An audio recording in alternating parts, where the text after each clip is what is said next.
in Thailand and you want to rent a motorcycle, a 150 is a good choice. I've chosen the R15 Yamaha. It's a great little day-to-day bike, and it certainly can get you up the mountains okay, as long as you're in the right RPM. Around 7,000, 8,000, and this bike is an absolute charm to ride up the mountains. It's nice and lightweight. It's 16.8 brake horsepower, 15 newton meters of torque, 136 kg. It's looks quite nice. It's an R6 Yamaha replica, really. So got good brakes. Suspension's fine, and it's got a nice little sound to it. Got a great little dash. It's not so good getting off the mark. It's very slow, so sometimes a bit of a pain in traffic, but as soon as you get it up in the rev range, it's a perfect bike. The great thing about this bike is the handling. Obviously it's a sports bike with clip-on handlebars, which means that its turning circle isn't very good. That's one of the drawbacks. I mean, there's a few drawbacks, of course, of having such a small little bike, but it's actually physically not that small. It doesn't feel too bad. Feels more maybe a 400cc bike, size-wise.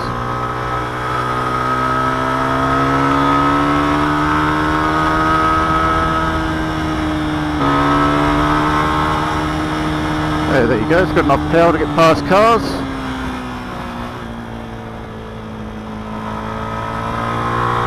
It's got to be in the right rev range and you get all the power you want. You bog it down and anything under 5,000, it's just no good. Yeah. It's like being on a little race bike, like a 125.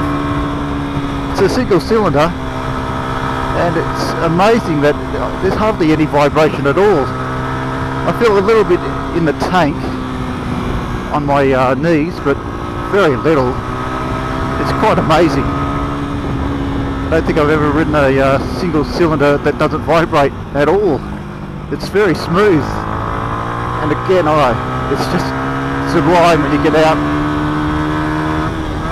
put it into the 8,000-9,000 RPM range. Really a delight. It's got a 12 litre tank, gets about 40 kilometres per litre, so you've got plenty of range. It feels reasonably cheap here, and the handling is just amazing on this little thing. Now you can get bigger bikes, of course, but they're a lot more expensive. Whoop. Oh, operator error there. I was in the wrong gear. So you really got to concentrate. It's really old school riding. On my bigger bike at home, I could ride really lazy, and it's got power everywhere. But when you're riding something like this, you really got to be switched on. But the handling on this just feels great. As you can see, the roads are fantastic over here for the most part. You certainly get the odd terrible road and potholes, but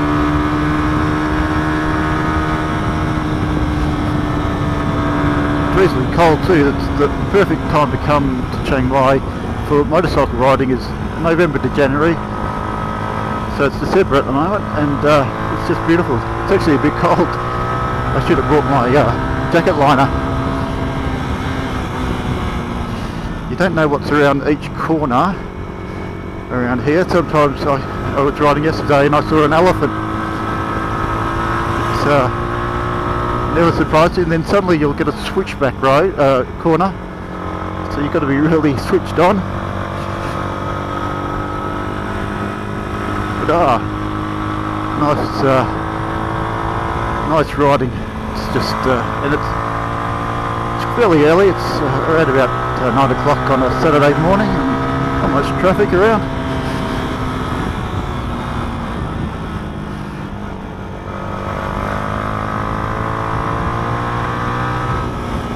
Yes, as motorcycles go in Chiang Mai, there's obviously the scooter. You can get the scooter for about 3,000 baht, and that's good. That's practical. You can obviously put gear in it. You can put your shopping in it. Take your girlfriend on the back.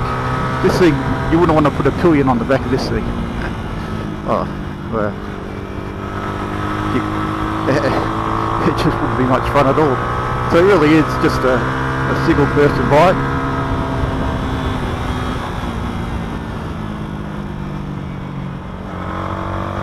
And no storage on it, so you'd have to bring yourself a pack.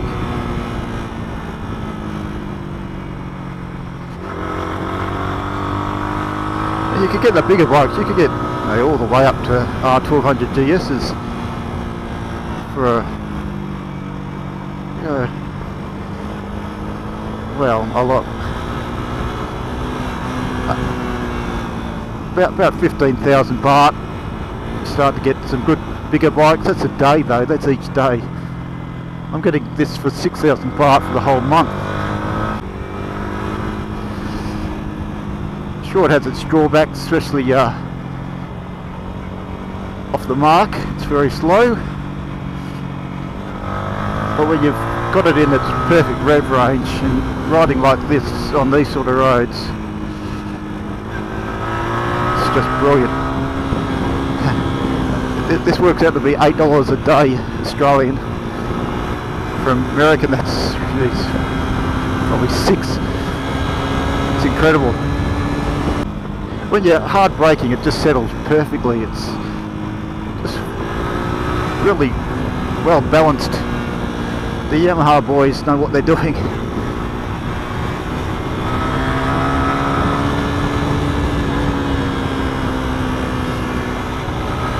Oh, it's just brilliant. No wonder Rossi rides a Yamaha.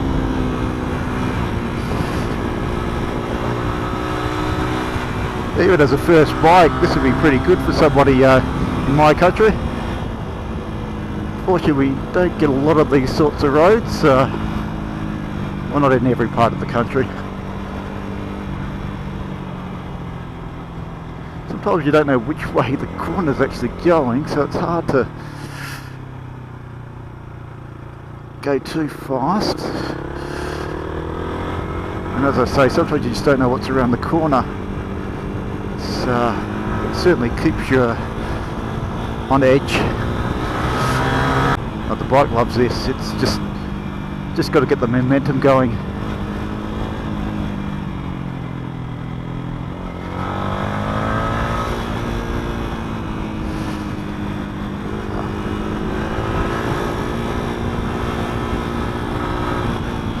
It's actually got pretty good tyres on it. I checked, and it's got Michelin pilots, so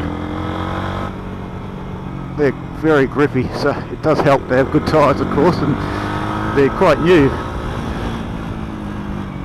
So a shout out to my renters, Buddy in Chiang Mai. Yeah, also have to drop down a 5,000 baht deposit. When you're in Chiang Mai, you've always got to give a deposit. They take a photocopy of your passport, so they don't take your passport. Some places do, but if you don't give them your passport, you give them a deposit. As long as you bring it back how you got it. There's a little bit less rubber on the tyres and a few more Ks on the clock. This has done 23,000 kilometres.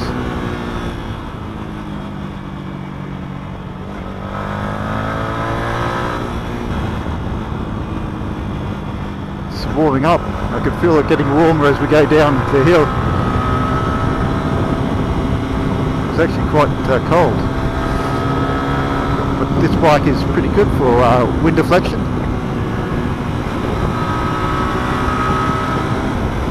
It's an absolute blast. 150 cc's. That's all you need. But, oh well. Everybody's got their own taste. And some people just like bigger bikes, and that's fine. There's some stray dogs. You see them everywhere, but they keep out the way. They know what they're doing. Oh, it's stuck in the operator error there. Can't talk and ride at the same time. That's my problem.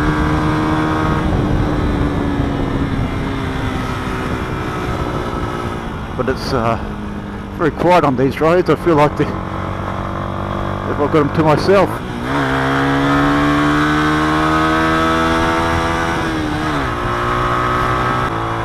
It doesn't have the raw acceleration of a bigger bike, of course, but it doesn't have a slipper clutch, so you've got to be careful going down gear.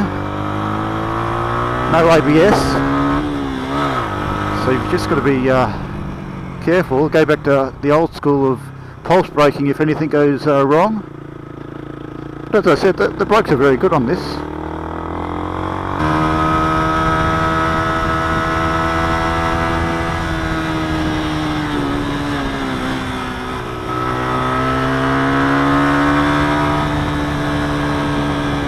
These bends are fantastic on a bike like this.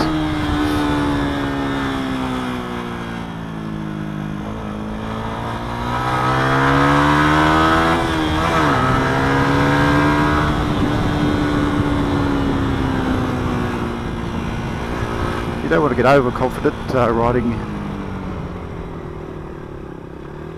well, at any time, but especially somewhere that you're not used to, a foreign land, not your bike, and the car is doing that.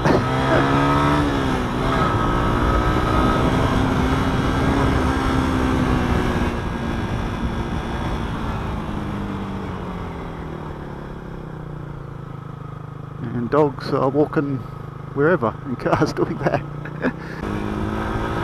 So yeah, you've got to be on your, you have to have the wits about you. I'm using a lot of brake now as we go down.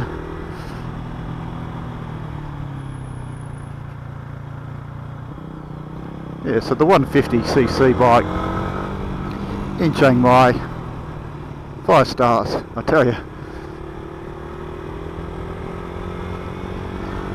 It does like a bit of grunt down below, and if you're not on your game, you can get dragged off by scooters, but as soon as you're in second gear and you're up to 6,000 RPM, it's all good.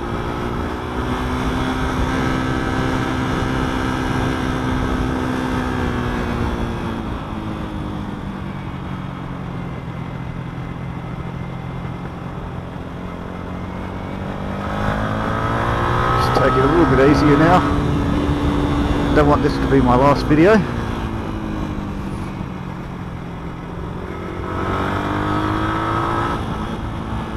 But Chiang Mai does have some fantastic motorcycling roads, and this is just outside of Chiang Mai. I'm probably 45 minutes away from where I'm staying. You can pick up a condo in Chiang Mai for about 700 Australian.